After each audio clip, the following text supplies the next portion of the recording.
Ilchot Umanim, page 65, première colonne, deuxième paragraphe, Alken Gmar Khatima B'Yom Kippourim. Donc on a dit qu'on finit la signature Yom Kippour, qui a Zuprinat Kabbalat Torah, parce que Yom Kippour s'appelle Kabbalat Torah. Qui B'Yom Kippourim Nitnu Luchot Acharonot, Shenemar Bahem Tov. Parce que maintenant, les dernières Luchot, elles ont été données à Yom Kippour et c'est appelé Tov. Vous comprenez pourquoi maintenant Moshe Rabbeinu a cassé les premières Luchot? Parce que les premières Luchot, comme les Bnei Israël, ils ont fait le veau d'or, ça veut dire qu'ils étaient encore, ils voyaient encore les choses complètement à l'envers, c'est-à-dire ils étaient incapables de lire correctement, de lire, c'est-à-dire de déchiffrer la vie de façon correcte. Donc maintenant ça ne servait à rien de leur donner la Torah, puisque maintenant ils ne savaient pas lire, ils ne pouvaient pas lire la Torah. C'est uniquement que quand maintenant il y a eu Aseret Yemei Teshuvah, c'est dire le jour-là de Teshuvah, c'est-à-dire pendant lequel ils ont renforcé le vouloir positif sur le vouloir négatif, c'est-à-dire ils ont changé leur façon de voir la vie, et ils ont commencé à lire, à savoir lire. À ce moment-là, leur a donné les deuxièmes Luchot, que les deuxièmes Luchot, elles s'appelaient Tov. Pourquoi elles s'appelaient Tov? Parce que maintenant, il y avait une possibilité de les interpréter positivement, les deuxièmes Luchot. Parce que maintenant, les gens, ils avaient appris à lire. Mais quand les gens, ils n'ont pas appris à lire, c'est-à-dire à interpréter les choses positivement, il ne faut pas leur donner la Torah, parce que c'est dangereux pour eux. Qu'est-ce qu'ils vont faire avec la Torah? Ils vont lire tout à l'envers. Donc il ne faut pas leur donner la Torah. Donc Moshe Rabbeinu, quand il a vu qu'ils étaient encore capables de jouer, c'est-à-dire de s'amuser, de chercher les ta'avot, de Dieu Olam et tout, Moshe Rabbeinu il a cassé les Luchot. Akadosh Baruch Hu lui a dit: je te remercie que tu as cassé les Luchot, parce que si tu leur donnes les Luchot, l'étape de la loi, dans l'état dans lequel ils sont, c'est sûr que c'est une potion de mort pour eux et pas une potion de vie, parce qu'ils vont interpréter tout à l'envers. Et même si maintenant ils arrivaient à interpréter la Torah grâce à la soumission à la Torah orale, disons que quelqu'un il ne sait pas lire, comme dans le Sipurei Maasiot que Rabbeinu raconte que le Chacham et le Tam. Il dit là-bas que maintenant le Tam, l'homme simple, quand il a reçu un message du roi, avec un messager qui est venu lui amener, alors le messager il est venu, lui a dit: voilà, je suis venu t'amener un message du roi. Alors voilà, il lui a présenté le message, la lettre. Il lui dit: voilà, lis le message, voilà, je suis venu t'amener ce message. Alors le Tam il lui dit: non, dis-moi toi ce qui est écrit là-bas dans le message. Dis-moi ce qui est écrit dans le message. Alors le messager il lui a pas lu la lettre. Il lui a dit: tu sais qu'est-ce qu'il y a écrit dans ce message? Il y a écrit qu'Hachem il veut te voir. Voilà ce qu'il y a écrit. Alors il lui a dit: c'est vrai, sans blague. Il a dit comme ça, sans blague. Et il dit: je te promets que c'est vrai, le roi il veut te rencontrer. Il dit: eh ben, c'est merveilleux, je viens, je me prépare tout de suite, j'arrive, attends-moi, je prends mon manteau, mon truc, je viens tout de suite. Il va et dit à sa femme: tu sais, regarde, c'est extraordinaire, le roi il veut me voir et tout, regarde comme c'est bien. C'est-à-dire, maintenant, lui, le Tam, quand on lui envoyait un envoyé qui était comme lui pour lui transmettre le message, un messager qui était un homme simple comme lui. Donc lui, il n'a pas commencé à lui lire tout ce qu'il y avait dans la lettre. Parce que si je lui lis tout ce qu'il y a dans la lettre, on risque de se perdre, parce qu'il va se poser des questions, pourquoi il a dit ça. Il dit: regarde, je vais t'expliquer ce qu'il y a. Tout ce message-là, je vais te le résumer en un mot. Hachem, il veut te voir. Comme il a dit Rabbi Akiva, je vais te dire, tu vois la Torah, assieds-toi, je vais te dire une phrase. Je vais te dire toute la Torah. Alors tu vas aimer ton prochain comme toi-même. Voilà. Tu as compris? Tu as compris? Il dit: voilà, toute la Torah. Après, c'est que des détails, c'est tout. Tu as compris ce que c'est la Torah, c'est ça. Le reste, après, c'est de la technique, c'est tout. Pourquoi il fait ça? Parce que si vous commencez à donner la technique à quelqu'un qui ne sait pas lire, à un fou, c'est-à-dire quelqu'un qui est à l'envers dans ce monde, C'est-à-dire qu'il a cru qu'il a été parachuté dans le monde pour profiter de ce monde-là, pour commencer à voir des belles choses, à goûter aux belles choses, à faire de l'argent. Si à celui-là, vous lui donnez de la technique, il va se perdre complètement dans la technique. Parce que la technique, c'est une matière à interpréter. Il faut que vous lui donnez des choses qui sont déjà interprétées. Non seulement interprétées, mais scellées dans la possibilité de les déformer. Il faut que vous ayez des choses qui sont complètement déjà prêtes à l'emploi. Vous voyez, comme on étudie la halakha aujourd'hui, voilà, une bouée, voilà, on peut faire comme ça. Un ballon gonflable, vous pouvez utiliser, oui, non, des choses simples comme ça. Parce que là, personne ne peut dire, oui, il n'y a rien à dire. C'est des choses qui sont simples. Elles sont déjà prêtes, il n'y a rien à cuisiner. C'est prêt à la consommation. Parce que si vous donnez à quelqu'un qui est tordu lui-même des choses à interpréter, c'est sûr qu'il va arriver complètement à côté. Parce que lui-même, il ne sait pas lire. C'est-à-dire, il ne sait pas déchiffrer les choses. Il ne sait pas exactement ce qui est caché derrière ça. Donc d'abord, ce qu'il faut lui apprendre, c'est que Hachem, il l'aime. Et que Hachem, il l'a envoyé chercher. Voilà la première chose qu'il faut dire. Tu sais pourquoi Hachem, il a créé le monde? Parce que Hachem, il t'aime. Voilà, sache déjà. Pourquoi Hachem il a créé le monde? Parce qu'il t'aime. Ah bon? Ouais. Maintenant, pourquoi il a créé un arbre? Parce qu'il t'aime. Pourquoi il a créé un tigre? Parce qu'il t'aime. Pourquoi il a créé tout ce qu'il y a sur terre? Hachem il a créé parce qu'il t'aime. Alors ça, il faut déjà que ça soit la base de la vie. Alors une fois que maintenant, quelqu'un il est convaincu de ça, c'est-à-dire que vous lui avez appris à ce que tout ce qui existe sur terre, c'est parce qu'Hachem il nous aime, c'est pour ça qu'il l'a fait.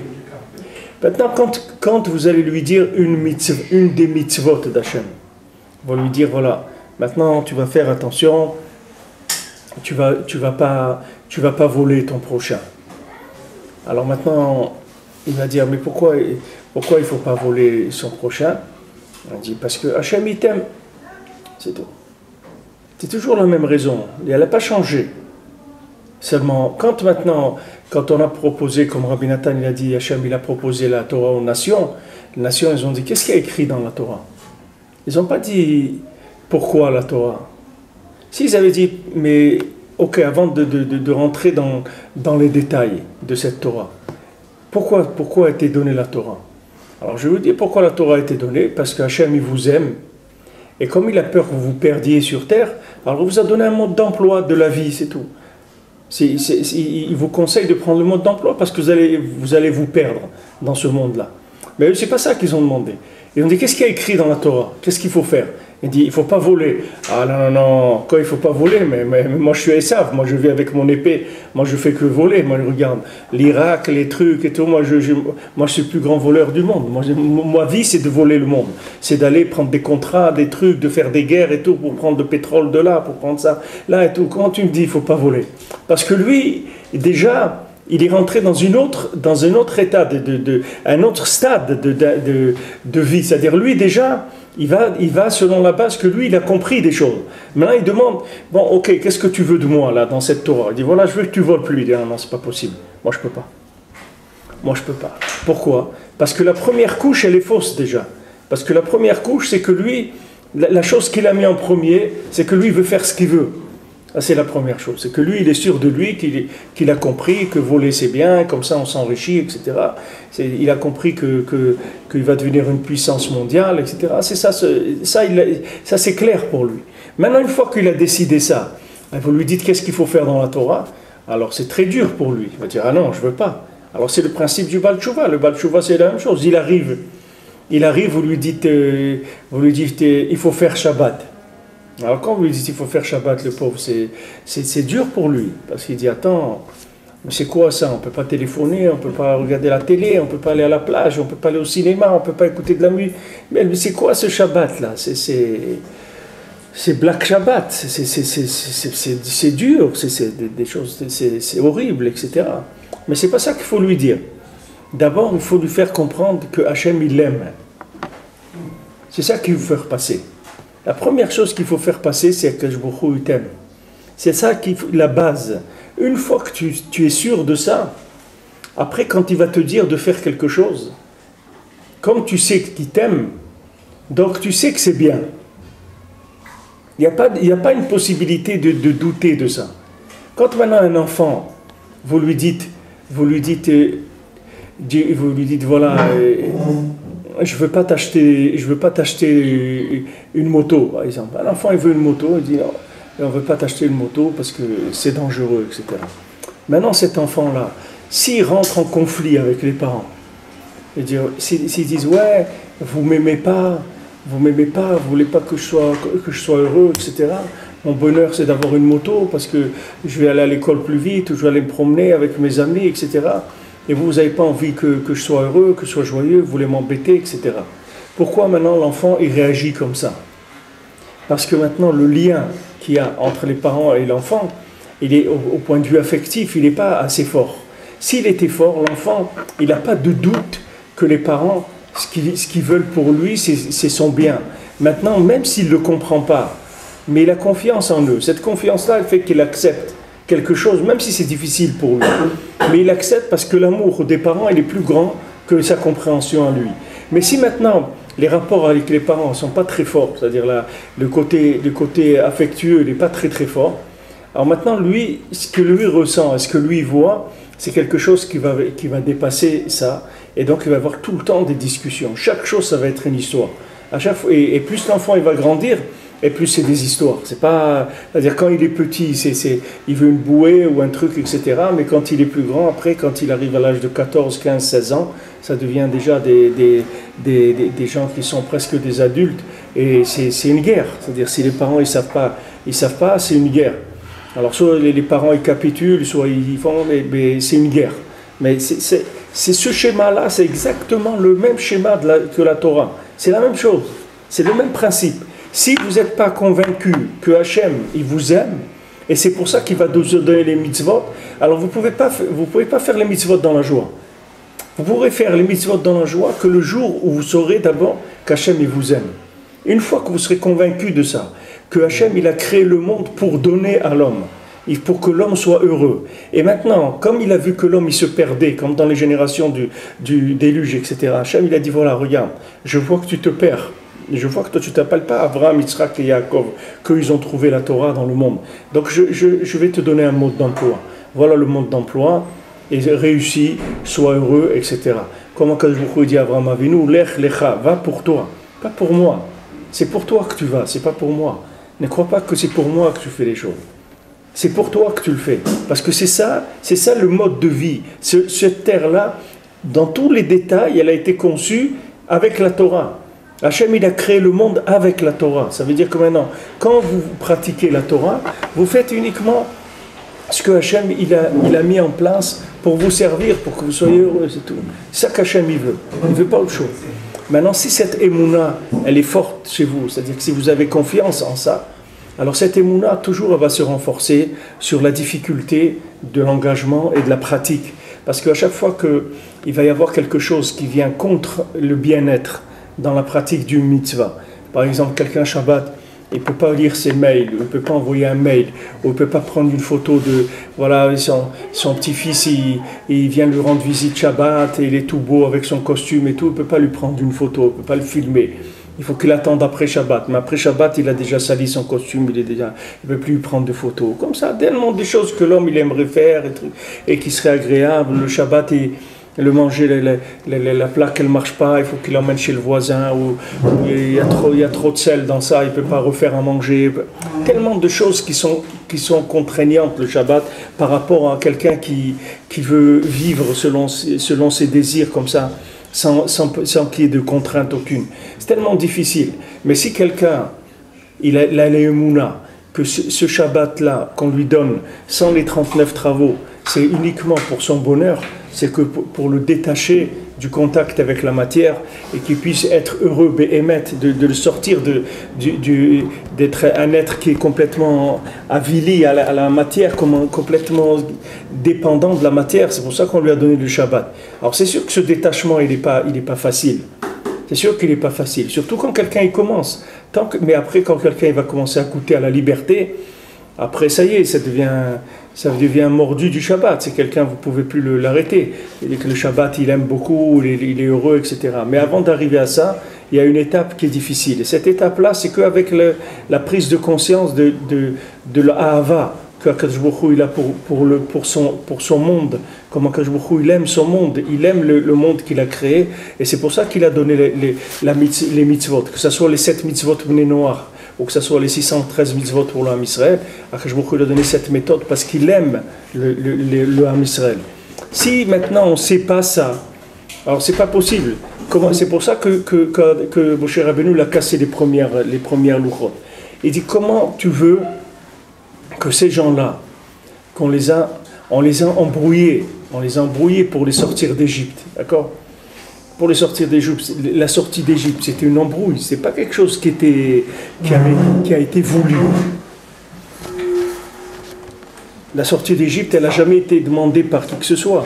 Jamais personne n'a été intéressé à Matan Torah, ni à venir en Eretz Israël. Il a obligé le Ham Israël à recevoir la Torah. Hachem, il a obligé le Ham Israël à sortir d'Égypte. Hachem, il a obligé le Ham Israël à rentrer en Eretz Israël. Pourquoi? Parce qu'il y a un moment où un enfant, vous êtes obligé de le faire grandir. Vous ne pouvez pas attendre qu'il grandisse de par lui-même. Parce que la situation va faire qu'il ne va pas y arriver. Maintenant, un enfant, vous allez l'obliger à aller à l'école, par exemple. Maintenant, il va pleurer. La première fois que vous amenez un enfant à l'école, il est petit, il a 2 ans ou 3 ans, au jardin d'enfants, il pleure, etc. C'est très dur pour lui. Il se sent abandonné par ses parents et tout. C'est sûr qu'il n'a pas envie d'aller à l'école. Qui est-ce qui a envie d'aller à l'école? Maintenant, on va l'obliger à aller à l'école. Pourquoi? Parce qu'il n'a pas de maturité encore. Alors, une fois qu'après il va grandir, lui-même il va comprendre que c'était bien ce qu'il a fait. Maintenant, le Ham Israël, il est en Égypte. Il a un esprit d'Égyptien, il a un esprit de consommateur. Vous lui dites maintenant, on va sortir, on va aller dans le désert, tu vas recevoir la Torah, tu vas aller en Eretz Israël. Et tu dis, tout ça, c'est un peu compliqué pour moi. La Aziz, c'est un peu difficile pour moi. Moi, tu comprends, je suis déjà installé, j'ai déjà mes habitudes, etc. C'est difficile pour moi, tout ça. On dit, non, on force. C'est-à-dire, Akadosh Baruch Hu, il change complètement la nature, il fait les 10 plaies, il change tout. Allez, les gens qui avaient un petit peu encore, qui restaient un petit peu de spiritualité, ils sont sortis. Maintenant, ces gens-là, ils sont sortis déjà, ils ont quitté un pays qu'ils aimaient. Ils ont quitté une façon de vivre qu'ils aimaient. Maintenant on ne juge pas s'il fallait aimer ou pas. Okay, maintenant, l'état de fait, c'est qu'ils aimaient cette vie qu'ils avaient. Puisque quand les problèmes ont commencé, ils ont commencé à regretter l'Égypte. Donc ça veut dire que maintenant, ils aimaient, ils y étaient attachés. Ces gens-là, maintenant, vous leur dites, je vais te donner, tu sais, maintenant tu es sorti d'Égypte, tu as laissé ce que tu aimais, etc. Mais c'est pas fini. En plus, maintenant, je vais te donner la Torah. C'est-à-dire, je vais te donner quelque chose qui va complètement te chambouler ta vie. C'est-à-dire, non seulement tu es sorti d'Égypte, du pays que tu aimais, mais même les habitudes que tu avais là-bas, maintenant, je vais te les enlever. C'est-à-dire, même là où tu vis maintenant, tu ne pourras pas avoir la façon de vivre que tu avais là-bas. Parce que maintenant, je vais te donner la Torah, et tu vas faire le Shabbat, et tu vas manger kasher. Mais le gars, il est complètement détruit. C'est-à-dire, attends, déjà, j'ai quitté le pays que j'aimais, et maintenant, tu vas me donner un autre mode de vie par rapport à ce que j'aimais. Je ne t'ai rien demandé de tout ça. Je ne t'ai rien demandé, je ne suis pas prêt à ça. Je ne suis pas du tout prêt à ça. C'est pour ça que Moshe Rabbeinu, il voit le Ham Israël qui fait le veau d'or. Voilà, ça y est, il casse les tables. Il dit, attends, on va pas. Où on va aller avec eux? On ne peut pas, ils n'ont pas la maturité. Attends, il faut de la patience. On ne peut pas comme ça. On ne peut pas comme ça. On va leur donner les deuxièmes louchot. Les deuxièmes louchot, c'était quand? Yom Kippour. Pourquoi Yom Kippour? Parce qu'on leur a laissé le temps de prendre conscience du bien, de vouloir le bien, d'essayer de voir qu'il y a autre chose dans la vie que sa façon de voir journalière et son petit armagnac le matin et son petit jeu de tarot et le tiercé et la musique comme ça et le manger comme ça et les trucs comme... Il y a d'autres choses que ça, il y a autre chose. Maintenant, pour que la personne prenne conscience qu'il y a autre chose, il faut lui laisser le temps. Il y a un temps de désintoxication, de réapprendre à lire, de faire un recyclage, etc., de la façon de voir. Tout ça, il faut du temps. Il faut mettre la personne en confiance aussi. Il Il faut que vous la mettiez en confiance. Quelqu'un vous a lui chambouler toute sa vie. Il faut que vous le mettiez en confiance.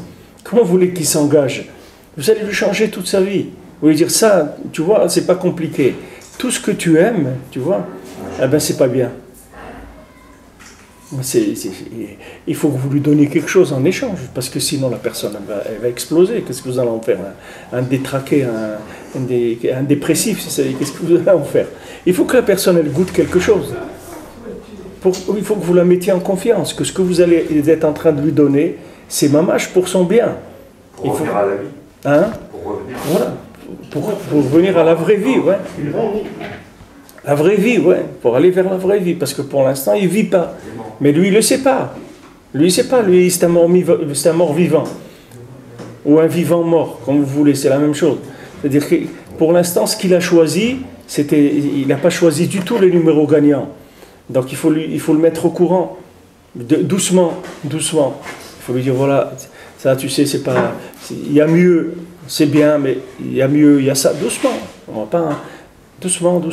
Comme on a vu le maasé dans la halakha, que le Rav Levin, il est vu voir quelqu'un en prison, et l'autre il avait une cigarette dans sa main, le Shabbat, alors il a mis sa cigarette derrière son dos, et avec l'autre main, le Rav Levin lui a dit Shabbat Shalom, comment ça va, etc. Il lui a fait des brachot et tout. Et l'autre, il avait ses doigts comme ça qui brûlaient avec la cigarette derrière, et il avait honte. Alors après Shabbat, il s'est dit comment un Rav comme ça, il vient, il est tellement gentil avec moi, il fait des brachot et tout. Moi, je suis en train de fumer le Shabbat. Il dit c'est fini, plus jamais de ma vie, je vais fumer le Shabbat. Mais comment il l'a amené là? Il l'a amené là avec de l'amour. Mais si tu es rentré, il dit ça sent la cigarette là. Oh là là, ça va pas du tout là. Ça c'est le feu du Gehinam là. Ça c'est le Gehinam direct, hein, celui qui fume Shabbat. Ça y a pas de. Le gars il va sortir avec 2 cigarettes, c'est pas avec une. Il va prendre des cigarettes, il va se remplir la bouche de cigarettes. Parce que le gars il dit qu'est-ce qu'il vient m'attaquer celui-là sur mon terrain? Qu'est-ce qu'il lui a demandé? Je lui ai rien demandé du tout. Il n'y a rien dedans, je l'ai jamais appelé moi ce rabbin là, il vient m'embêter. J'ai rien demandé moi ce rabbin. Je ne l'ai jamais appelé, j'ai déjà téléphoné au rabbin, lui dire voilà, j'ai un problème. Je n'ai rien dit, c'est lui qui vient m'agresser. Pourquoi il m'agresse? Je n'ai rien demandé. Alors maintenant, vous prenez quelqu'un, un Égyptien, lui, il est très très sensible. Il est très très sensible, très fragile. Parce que maintenant, tout s'est interprété comme de l'agression. Dès que vous allez toucher son confort, sa consommation quelque part, ça y est, ils se sont agressés. Donc il faut arriver à le rapprocher doucement. Maintenant, les 10 jours de Tchouva et le Yom Kippour, c'est ce qui va préparer l'homme à déjà voir les choses différemment. Parce que maintenant, il va être inscrit dans le livre de la vie. Ça veut dire que maintenant, le fait que pendant 10 jours, il s'est abstenu de faire certaines choses. Il y a des choses qui sont même dans le Shulchan Aruch, par exemple, que pendant les 10 jours de Tchouva, même quelqu'un qui a l'habitude de manger du pain goy, alors pendant 10 jours de Tchouva, il ne doit pas manger du pain goy. Il y a des choses dans le Shulchan Aruch qui préparent la personne à voir les choses différemment. Comme le pain, c'est la base de la nourriture de quelqu'un. Quand quelqu'un il va acheter sa baguette à la boulangerie chez Jean-Pierre, je veux dire, ce pain-là, c'est pas quelque chose qui va lui donner une façon de voir la vie qui va être très très élevée. Donc maintenant, pendant la Seret Yemit Tchouva, le Shulchan Aruch, il conseille de manger du pain juif pendant les 10 jours de Tchouva. Pourquoi? Pour changer sa façon de voir. Maintenant, dès que la personne, elle va changer sa façon de voir, tout de suite, elle va recevoir la Torah. Parce que la Torah, elle est là. La Torah, elle n'est pas c'est pas quelque chose, un trésor caché. La Torah, elle est là, devant chacun. Seulement, la personne, elle ne la voit pas. Elle est là devant elle. Seulement, on ne lui donne pas le mérite de la voir, parce que pour elle, maintenant, il n'y aurait qu'un rejet, c'est tout. Si maintenant vous lui donnez la Torah, cette personne-là, elle ferait un rejet. C'est pour ça qu'il y a beaucoup de gens qui font tchouva, qui reviennent vers la Torah très tardivement.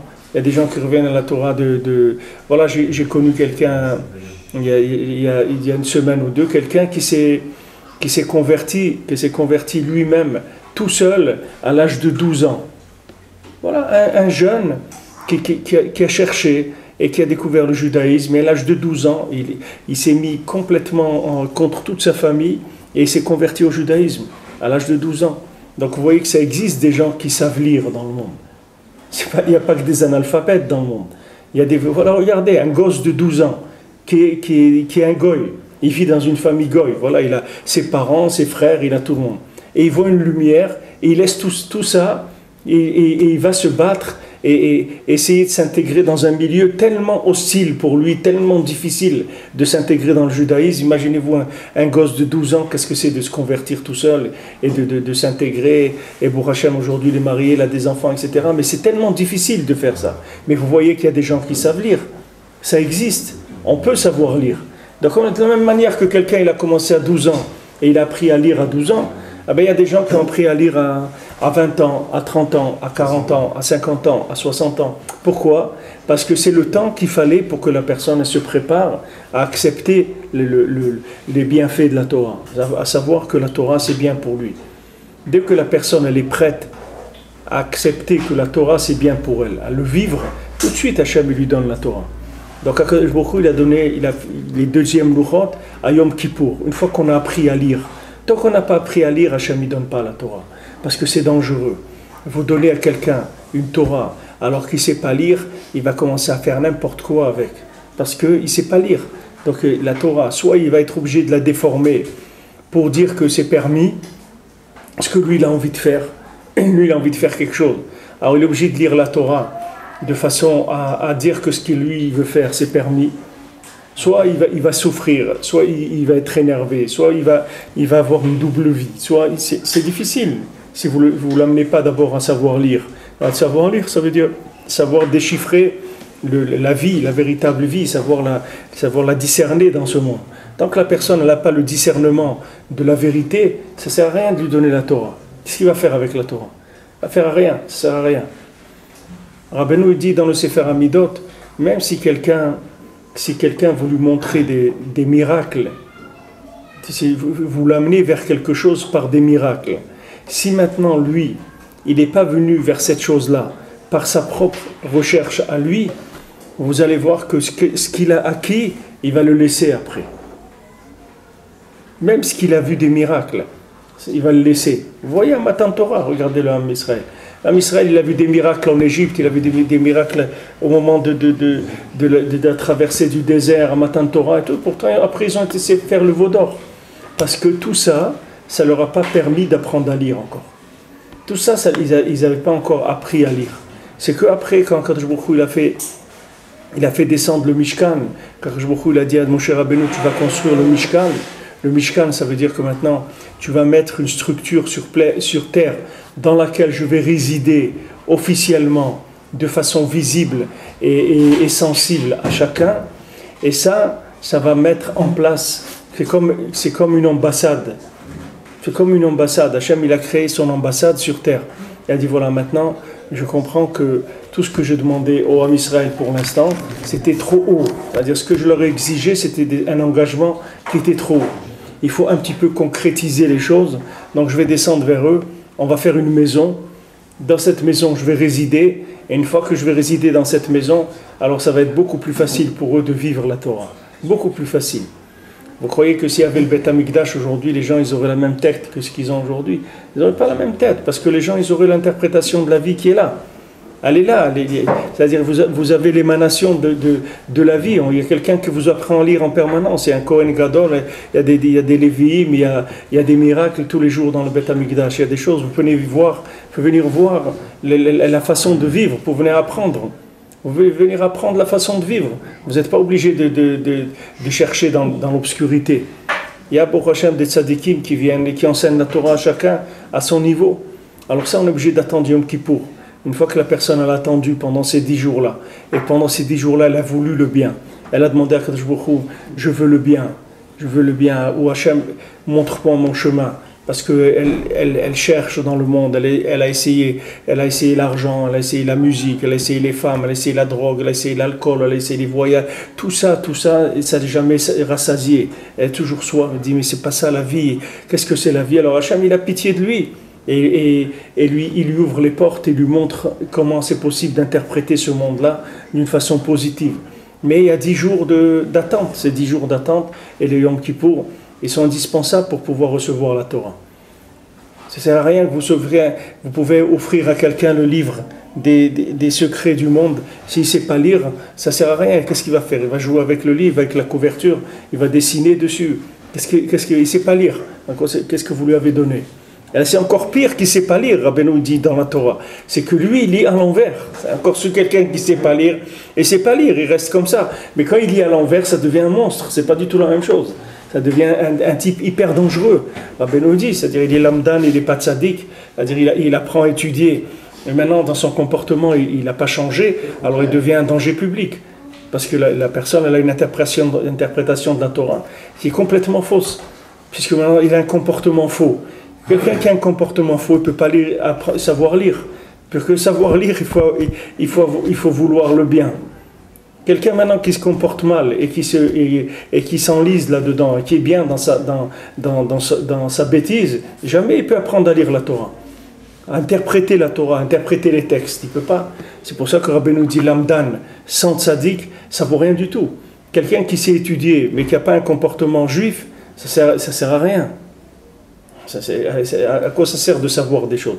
C'est pas que ça sert à rien, c'est pire, ça va lui fausser la vie, mais à un niveau beaucoup plus raffiné. C'est-à-dire, il vaut mieux que le type soit un dealer ou n'importe quoi, c'est beaucoup mieux. Parce que il est dans l'underground du monde, il fait des bêtises, c'est tout. Mais quelqu'un qui a la Torah et qui la lit à l'envers, alors le gars, il a des missiles longue portée. Il a des missiles qui portent à... C'est plus une tire-boulette qu'il a. Avant, il a une petite tire-boulette, il avait des petits cailloux qu'il lançait. Mais là, c'est des trucs qui arrivent sur Tel Aviv, ça arrive la prochaine fois. Il a dit, ça va arriver sur Haïfa, ça va être des trucs... Parce que c'est beaucoup plus grave. Quand la personne, elle interprète à l'envers, il devient beaucoup plus dangereux que quelqu'un qui ne sait pas lire. C'est pas lire, reste un idiot, c'est tout, c'est pas grave. Est-ce qu'elle en est consciente? Est-ce que quoi? Est-ce qu'elle en est consciente de faire le mal en passant? Bien sûr qu'elle est consciente. Sinon on serait dans un... Il n'y aurait jamais de fin à notre histoire. C'est sûr que la personne, elle est consciente. Mais elle est consciente. Mais d'un autre côté, le mal, il n'arrive pas à se soumettre au bien. Le bien, il n'arrive pas à dominer le mal. Donc elle reste toujours dans l'interprétation négative des choses. C'est pour ça qu'on a besoin, chacun a besoin de quelqu'un qui lui enseigne. Parce que chacun, il peut sortir quelqu'un d'autre de là où il est. C'est écrit, la Gemara, elle dit que si quelqu'un, il aide pas son prochain à se remettre sur le droit chemin, alors c'est lui qui va payer pour ça. C'est-à-dire, on dit Rabbi Elazar ben Azariah, alors on dit, je ne sais pas comment il appelait, c'était la vache de Rabbi Elazar ben Azariah. On dit, qu'est-ce que cette vache-là, elle sortait Shabbat, elle avait des ornements dans ses cornes ou dans ses oreilles, je ne sais pas quoi. Et les Chachamim, ils n'étaient pas du tout d'accord avec ça. Ils n'étaient pas d'accord que la vache, elle sorte avec ça, Shabbat. La vache de Rabbi Elazar ben Azariah. Alors la Gemara dit, dis-toi, tu parles la vache de Rabbi Elazar ben Azariah. Pourquoi Rabbi Elazar ben Azariah, il n'avait qu'une seule vache? Rabbi Elazar ben Azariah, il amenait comme maaser, tous les ans, 13 000 vaches. Il donnait 2 maaser. Ça veut dire que chaque année, il lui naissait 130 000 veaux de son troupeau. Il naissait 130 000. Ça veut dire qu'il avait des centaines de milliers de bétail, dans le bétail. Et il dit, qu'est-ce que tu l'appelles la vache de Rabbi Elazar? Non, il dit non. Tu sais pourquoi elle s'appelle la vache de Rabbi Elazar ben Azariah? Parce que cette vache-là, c'était la vache de son voisin qui faisait des Averot Shabbat, et lui, il lui a jamais rien dit. Donc, il a pris son nom à lui. C'est-à-dire, tu sais, c'est la vache, ça veut dire la vache de celui-là, là. On ne parle même pas de lui, de l'autre. On parle, tu sais, de cette vache-là qui fait les Averot Shabbat. Eh bien, c'est la vache de Rabbi Elazar. Mais elle n'est pas à moi, la vache. Elle est à toi. Pourquoi? Parce que tu ne lui as jamais dit que c'est interdit. Pourquoi tu ne lui as pas essayé de lui parler pour pas qu'il fasse ça? Tu as essayé déjà de lui parler? Non. Alors voilà, c'est ta vache. Elle est à toi. Voilà, ça, c'est... La Gemara, elle dit, elle va très loin, la Gemara. Elle dit qu'il y a des gens qui sont capables de ramener toute l'humanité vers Hachem. C'est pas rien que les Juifs, toute l'humanité entière. Et il dit, si cette personne-là, elle ne parle pas, elle payera pour toute l'humanité entière. C'est-à-dire que chacun, il endosse le nom de toutes les personnes qui dépendent de lui, s'il ne les sort pas de là où il doit les sortir. Chacun, il peut sortir quelqu'un. 1, 2, 10, 100, 1000, chacun, il est un prince de 10 ou de 100 ou de 1000 ou de 50 ou de 100 000, chacun selon ce qu'Akadosh Baruch Hu lui a donné. Et si maintenant lui, il éclaire pas les gens qui sont sous sa responsabilité, il endossera le nom, c'est-à-dire il prendra la responsabilité de tout ce qu'ils ont fait de négatif dans leur vie. Parce que eux, ils dépendent de lui. Comme Noach, il a endossé tout le déluge, c'est le Maboul de Noach. Il n'y a personne, on n'a jamais cité le nom de qui que ce soit dans le Maboul. Les seuls gens qu'on a cités dans le monde, c'est Noach. Parce que le Maboul, c'est le déluge de Noach.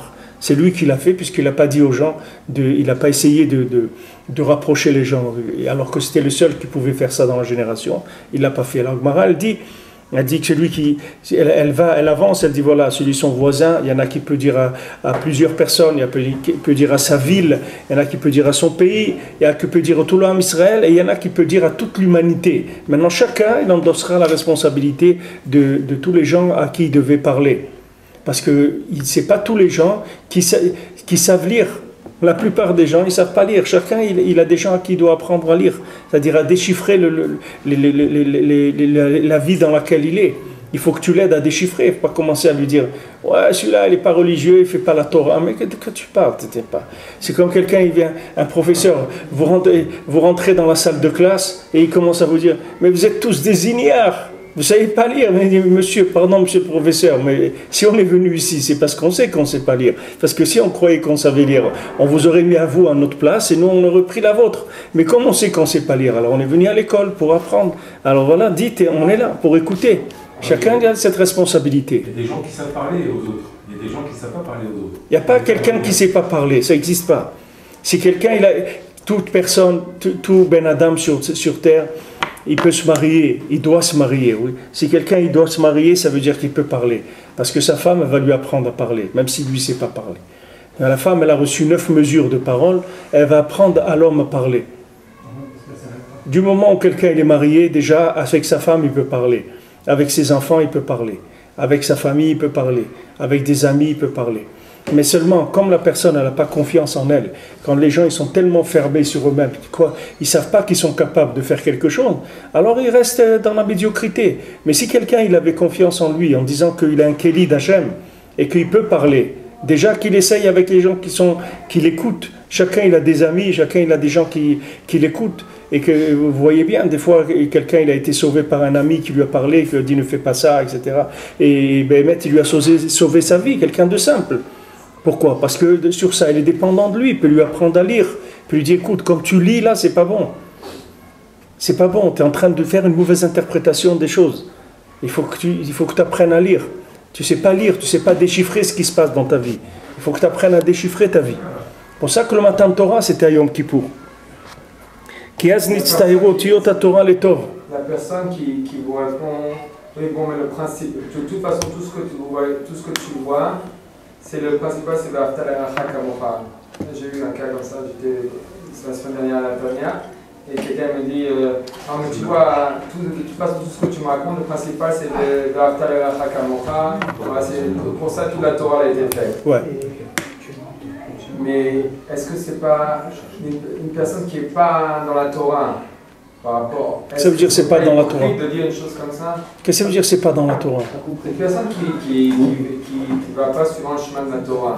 C'est-à-dire elle pratique pas la Torah. Elle pratique pas la Torah. Mais elle dit que... Elle répond non, mais de toute façon, tu vois tout ce que Dieu il a voulu faire, tout ça, tout ce que des gens, disons les gens traditionnalistes qui sont venus vivre en Israël, ou des Israéliens traditionalistes qui sont en Israël. Ouais. Et vous lui répond non, mais tu vois tout ça, tout ce que tu vois, toute ta Torah. C'est pour arriver V'ahavta l'Erecha kamocha. Ouais.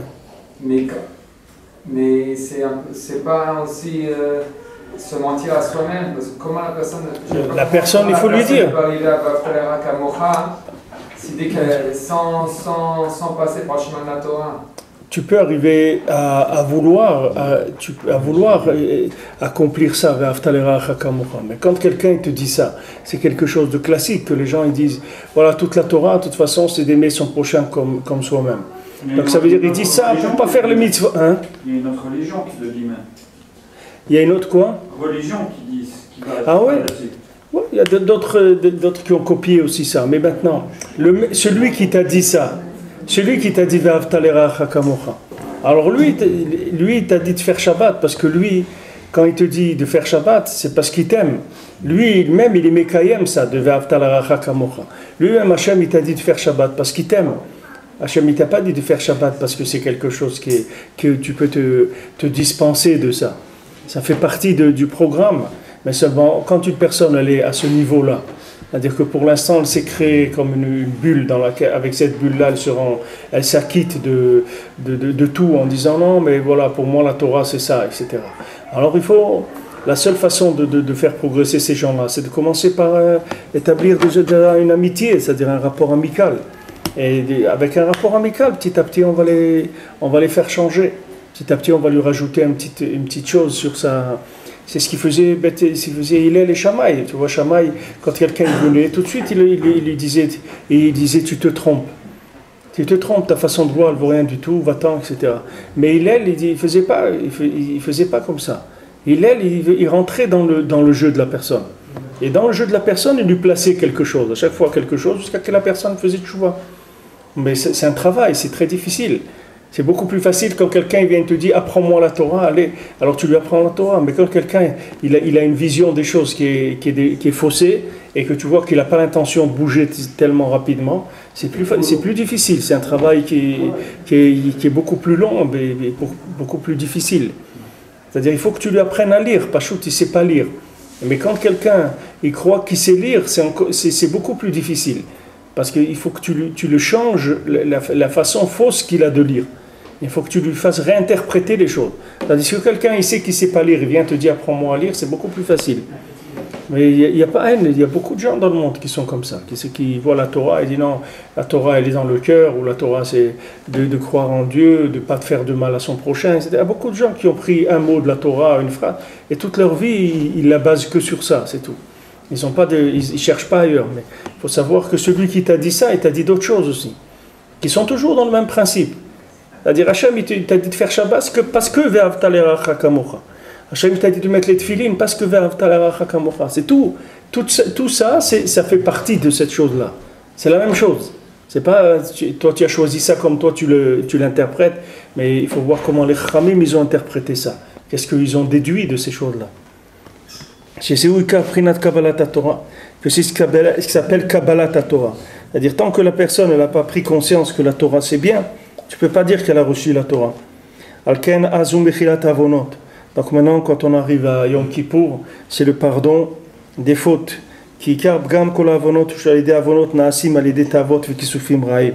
Parce que maintenant, toutes les avérotes, elles se font pas par le fait que la personne, elle veut le mal. Parce que la personne, elle cherche le plaisir.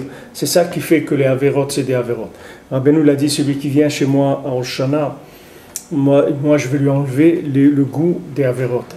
C'est-à-dire c'est terminé. Après, même s'il fait des avérotes, il n'aura plus de goût. Donc ça y est, c'est fini. Quand quelqu'un n'a plus le goût, en quoi ça sert? Si quelqu'un, quand il mange, il ne sent pas le goût. Il n'a pas envie de manger. Vous prenez quelqu'un qui est malade, qui a de la fièvre, au truc. Il n'a pas envie de manger parce que ce qu'il mange, il ne sent pas le goût. Donc ça ne l'intéresse plus. Rabbeinu, il dit, moi je vais t'enlever le goût des avérotes. Après, il dit, va essaye de faire des avérotes maintenant. Tu vas voir. Là, tu ne vas plus trouver de goût. Tu vas vouloir faire une avérote. Quoi ça sert de faire ça, sans rien. Il n'y a plus de plaisir dans les avérotes. Alors tout ce qui faisait maintenant que la personne elle a fauté, c'est uniquement parce qu'elle avait des vouloirs qui étaient négatifs. Pogam beotiyot Torah. Il a fait, qu'est-ce qu'il a fait? Il a été pogam dans les otiyot Torah, c'est-à-dire il a abîmé la façon de lire la Torah. Vetsier otam lefer. Il a inversé les lettres de la Torah, c'est pour ça qu'il a fait des avérotes. Aval bayom kippurim she'azugma kabbalat Torah. Maintenant Yom Kippour, qu'on finalise le don de la Torah, à ce moment-là, on mérite par la tchouva de réparer les fautes et dessiner les lettres de la Torah, de les assembler positivement. C'est pour ça que les Benonim, les gens moyens, ils dépendent de Yom Kippour. À ce moment-là, Yom Kippour, ils ont la force de remodeler leur façon de lire, remodeler l'interprétation de la Torah. Kikara tshuva uprinat kisufim tovim. Parce que faire tshuva, c'est quoi? C'est avoir des désirs positifs, des vouloirs positifs. C'est ça faire tshuva. Faire tshuva, c'est pas faire Shabbat et faire le mettre les tefillin et tout. Faire Shabbat, il sait faire ça, mais il faut vouloir le bien. C'est ça la tshuva. Tant que quelqu'un il veut pas le bien, tant que quelqu'un il aime pas la Torah, ça s'appelle pas faire tshuva. Faire tshuva, c'est le jour où il aime. À ce moment-là, ça s'appelle qu'il a fait tshuva. Kikara tshuva ou acharata shemitraet al avera ve'alvai shelo haya oseh ota. Maintenant, qu'est-ce que c'est tshuva? C'est quelqu'un qui regrette d'avoir fait une avera. Et s'il dit alvai, si j'avais pu ne pas la faire, j'aurais été bien content. Je suis bien embêté maintenant d'avoir fait cette avera. Si j'avais pu ne pas la faire, ça aurait été mieux. Ça veut dire quoi? Ça veut dire que maintenant, cette façon qu'il a eu d'interpréter le moment où il a fauté, il les regrette. Ça veut dire cet assemblage à un moment qu'il a fait des choses pour fauter, il regrette ça. Donc ça veut dire que c'est pas qu'il revient vers le désir qu'il a eu, le vouloir qu'il a eu. C'est-à-dire il aurait bien aujourd'hui voulu changer ce vouloir-là. Donc c'est ça qui est faire tchouva.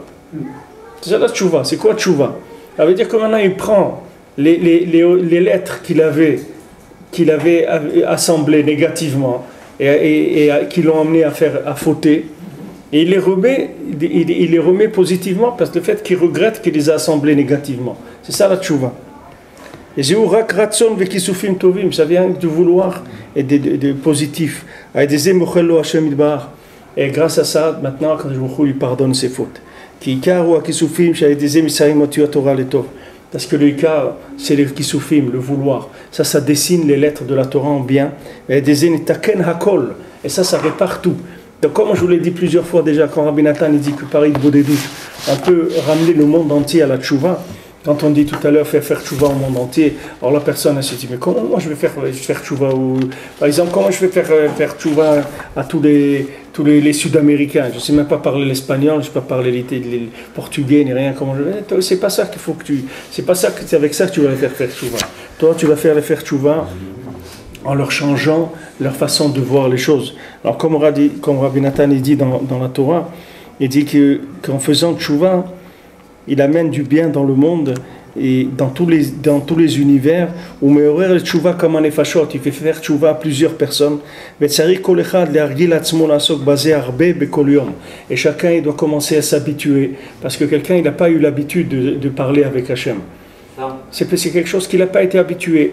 On lui a appris à parler avec son patron, on lui a appris à parler avec sa femme, à parler au café avec le barman, mais on ne lui a jamais appris à parler avec Hachem. Donc maintenant, il faut qu'il s'habitue. C'est une habitude, il faut prendre cette habitude. Mais il dit, harbe, beaucoup, chaque jour. Les daber ben le ben kono, de parler avec Akadosh Baruch Hu. Kinyan ze yakar meod, parce que cette chose-là, elle est très précieuse. Et disait cholim lerzir kol haolam lemuta. Avec ça, on peut faire tchouva au monde entier. Donc vous avez déjà regardé maintenant quelqu'un que Rabbi Nachman il lui a dit de faire Idbodedut tous les jours. Et Rabbi Nachman il est gentil parce qu'il a dit moi, normalement, j'aurais voulu vous imposer toute la journée la Idbodedut. J'aurais voulu que vous fassiez que ça. Comme la Gemara elle dit, Alvaï, que l'homme il prie toute la journée. Alors les gens disent, mais comment c'est possible que quelqu'un va prier pour toute la journée? Il dit oui, parce que quand tu pries, tu fabriques des âmes positives. Ces âmes positives vont réveiller le monde à la tchouva. Donc c'est ça qu'il faudrait faire, Béhémet. Imaginez-vous quelqu'un qui a un trésor, c'est-à-dire qui peut nourrir l'humanité et qui laisse les gens mourir de faim. Comme je vous ai dit, il faisait dans le communisme, il jetait le blé à la mer pour que les gens ils meurent de faim. Il raconte les Breslever à Ouman, les gens ils mouraient de faim dans la rue. C'est-à-dire qu'il y avait des cadavres dans la rue. Parce que les gens ils mouraient de faim. Pachout, il n'y avait pas de quoi manger. Et pourtant il y avait une richesse. Mais ils jetaient tout le blé à la mer pour affamer les gens, pour les écraser, pour les dominer complètement. Comme ça la personne après plus jamais elle ose même pas penser à autre chose que ce qu'on lui propose. Alors, il dit maintenant tu vois ça, tu as vu tout ça, alors maintenant on va te donner des tranches de pain 2 fois par jour. Tu es content? Très content. Tu as quelque chose à dire? Rien à dire. Tu as une demande, il te manque quelque chose? Il ne me manque rien du tout. Je suis très content comme ça. Pourquoi? Parce qu'on l'a écrasé complètement, on lui a enlevé toute possibilité de vivre. Il a tellement peur de mourir que ça y est, on l'a rendu un animal. Maintenant, imaginez-vous que chacun, il a la possibilité, en passant 1 heure par jour à parler avec Hachem, de ramener des affamés de l'humanité, des gens qui sont des morts vivants, il va les transformer en vivants mamash, en gens vivants. Que cette personne elle se trouve là où elle se trouve à Tokyo, elle se trouve n'importe où dans le monde. Et d'un coup, la personne, elle ressent une envie de changer, une envie de faire quelque chose de différent. Par exemple, ce jour-là, elle va dire, aujourd'hui, je ne vais pas aller au travail. Je ne vais pas aller aujourd'hui. Où tu vas aller? Je vais aller dans un jardin public. Qu'est-ce que tu vas faire là-bas? Je ne sais pas ce que je vais faire. Mais je ne sais pas. Je sens un besoin d'autre chose. Je vois que cette vie-là, il y a quelque chose d'où ça lui vient, ça? D'où quelqu'un qui travaille dans une usine ou qui travaille qui a un mode de vie déjà réglé, qui a une façon de lire la vie, de chiffrer la vie, elle est claire, elle est déjà réglée pour lui. Comment maintenant elle a chamboulé ça? Parce qu'il y a une âme qui est venue en lui et qui lui a donné une envie de changer, qui lui a changé maintenant et qui lui a troublé sa façon de lire, qui lui a changé sa façon de lire et qui lui a fait une ouverture vers une autre interprétation de la vie. D'où elle est venue cette âme-là? Elle est venue d'un petit bonhomme qui est là, ou d'une femme qui est là, et qui parle avec Hachem. Et à chaque fois qu'elle dit un mot Hachem, elle envoie une âme. Donc maintenant, Béhémet Rabbi Nachman, il voulait qu'on parle toute la journée avec Hachem. Il dit, comme la Gemara elle dit, elle va que l'homme y prie toute la journée. Est-ce que la Midas fait partie de l'Aïdouïd? La Midas ne fait pas partie de l'Aïdouïd. Il faut faire du maasim, il ne faut pas que parler. Parler, c'est un maasé. Parler, c'est un maasé. Si vous dites maintenant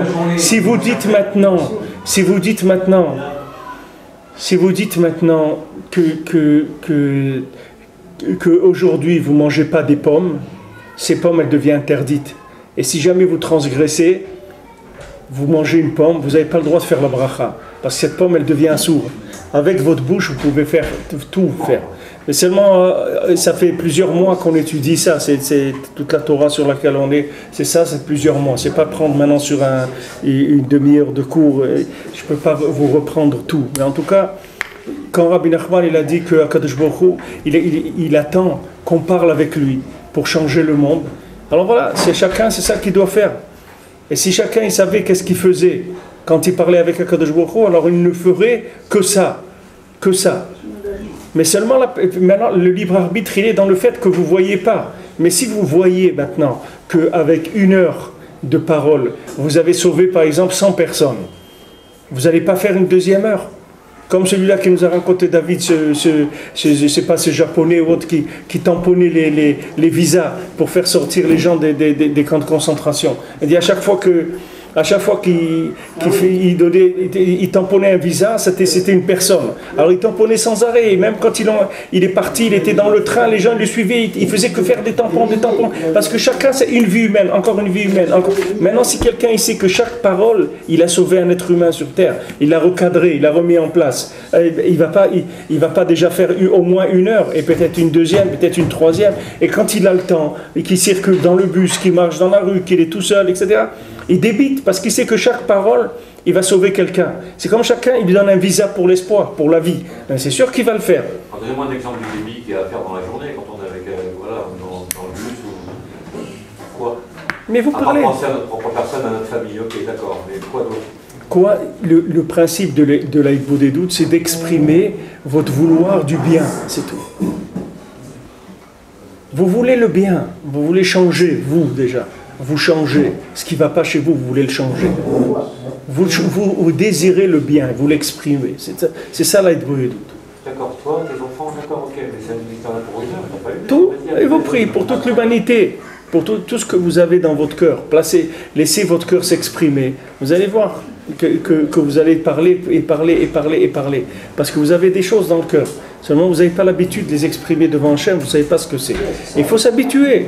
C'est un travail, c'est une nouvelle forme de vie. On ne vous a jamais dit que c'était ça la vie. On ne vous a jamais appris à vivre comme il fallait. Maintenant, il faut faire de la rééducation.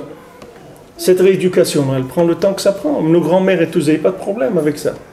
Mais nous, on a besoin de se réhabituer à parler avec Hachem. Vous allez voir quand vous allez commencer à parler, vous avez beaucoup de choses à dire. Vous allez voir le monde dans quel état il est, l'homme Israël dans quel état il est, les gens que vous connaissez, vos enfants, ça. Vous allez voir qu'il y a beaucoup de choses à arranger dans le monde. Vous allez l'exprimer. Une fois que vous allez l'exprimer, vous allez le réparer. Exactement. Hein? On voit comment il est le monde. Il y a la famille. C'est vrai. Alors, vous allez demander à Hachem d'avoir pitié du monde, comme Noach il aurait dû faire.